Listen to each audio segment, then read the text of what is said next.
Something unexpected happened when this neighbor was walking past a man's house.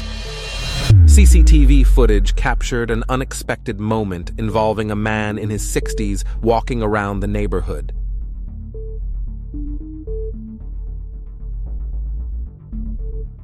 While walking past a man's house, he noticed numerous packages scattered across the porch, so he decided to go inside and do this.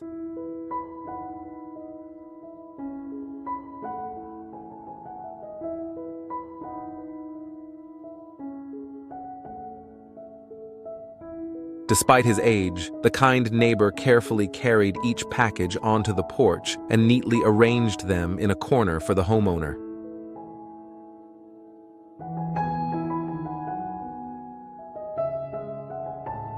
What a great neighbor. He was a true inspiration of kindness and good manners. Tell me, what do you think?